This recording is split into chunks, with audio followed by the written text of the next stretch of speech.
take this time to follow something I find rather strange as a subject to see as right or wrong, but still it comes to me as wrong because it seems like the theories that lead me to this conclusion is sound. It's really about the previous episode we were talking about like mending, meaning doing a therapeutic endeavor on oneself where they go in like the mindfulness characteristic of taking pieces of oneself and putting them together, and the ultimate of that is obviously crying, where it becomes so fused that there's nothing left of individuality. It's so bonded. And the truth of the matter is that I really want to talk about the wrong in this because I do feel there is something fundamentally broken in it, and it's so subtle.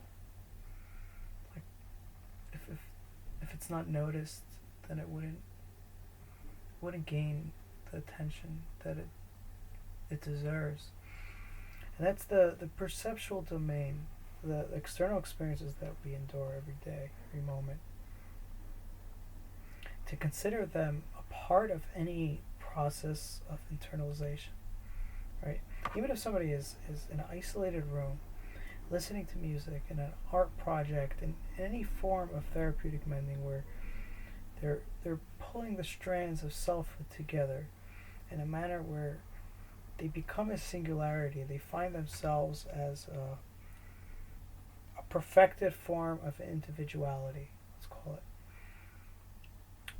There is going to be in that room elements in the perceptual material that come in via all the sensory data and just even the imagination of what it would be. Like even if somebody's eyes were closed and their ears were shut, and there's still a requirement of imaginative realm that one exists within, that manifests themselves out of, right? And so that this realm is still going to elicit data and a material for the interactivity that will engender and participate in the therapeutic process.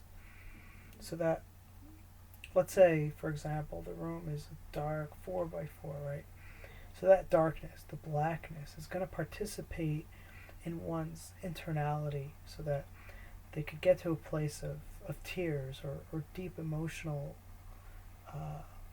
saturation. And in that experience is included this dark black perceptual material.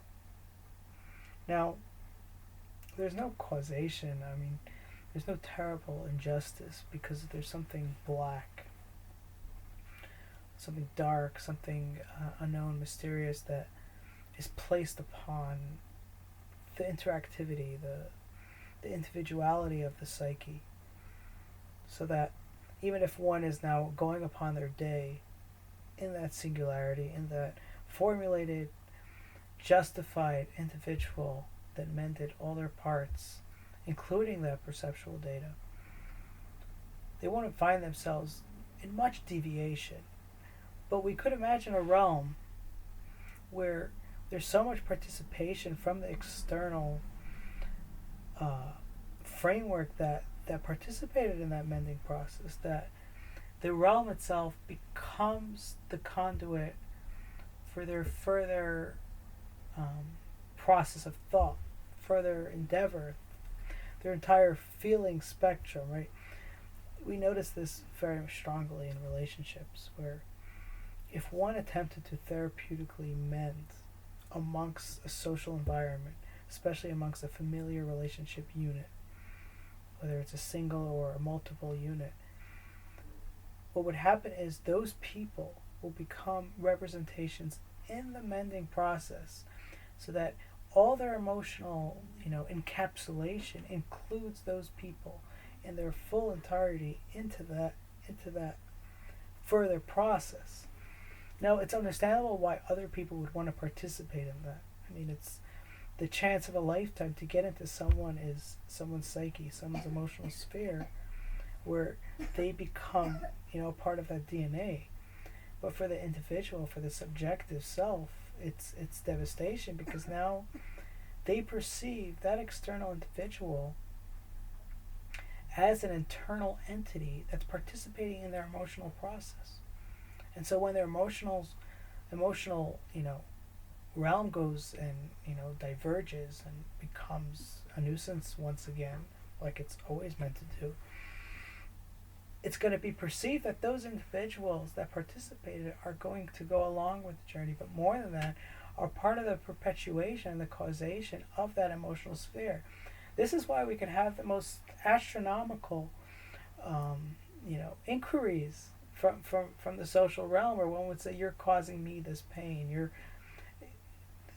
There's something so ridiculous if we thought about it in a rational mindset, but because the person has mended in an earlier framework with that individual, it's usually a lover, and a prior good relationship that has led to this place. And so finally, at the culmination, there's this place where they reach where all their downtrodden emotional experiences are presumed to be a causation of external social beings.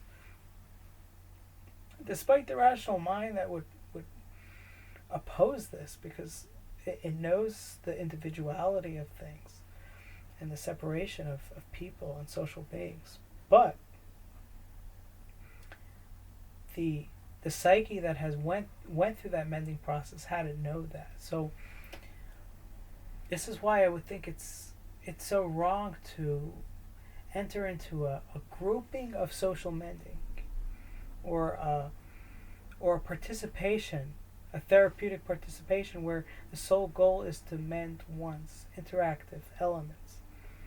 And although the validation is necessary, it's a necessary component, and that's another discussion, but pertaining to specifically this, we could find that it immediately is the breeding ground for codependency at a level where one's assumption is that an external agent is somehow the causation of their emotional chaos.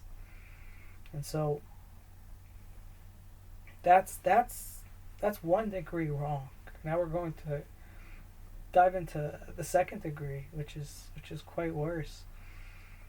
And this is the other side, meaning the external world that must deal with the participation of one's therapeutic mending that included that perceptual data. And so we talked about it from a relationship point of view, but let's say someone is participating in a city environment, right? And then they go through a therapeutic process with the perceptual data of the city. The next time they have a downtrodden emotional state, they're going to presume that the entire city is a participant in a causation of that emotional sphere.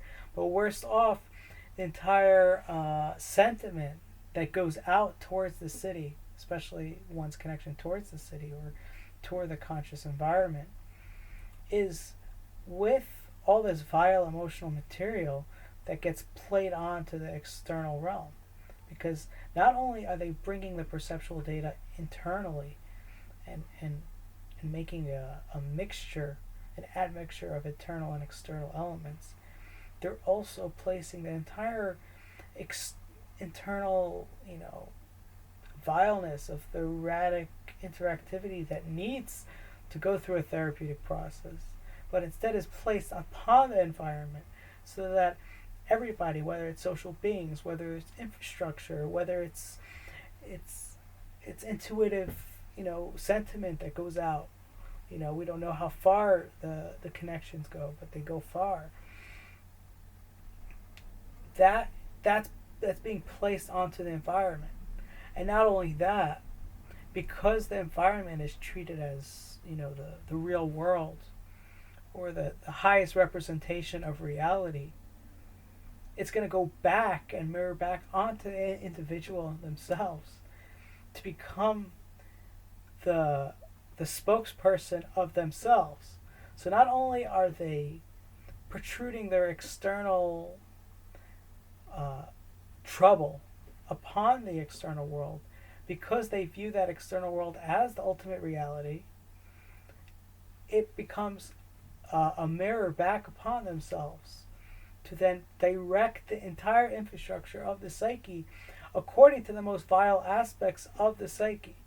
So while they're going upon their simple therapeutic process, they're essentially nominating the highest political figure in their psyche and the political representation on the external front to be a representation of those vileness.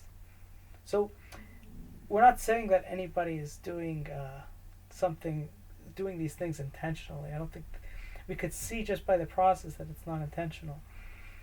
But it becomes such a troublesome manifestation, whether it's for social relationships, whether it's for relationships with the environment, with the real world, and whether it's the worst of the bunch, which is nominating the highest representations of oneself, the political figures of one's mind, their parents, the ultimate consciousness, or the leaders of the free world, or whatever the highest elements that run the psyche, they begin to take upon the most vile fringe parts of the psyche that only get enjoyed because it needs to be mended before any more chaos brews to surface. So I think this is a wrong that it should be noticed. I think it's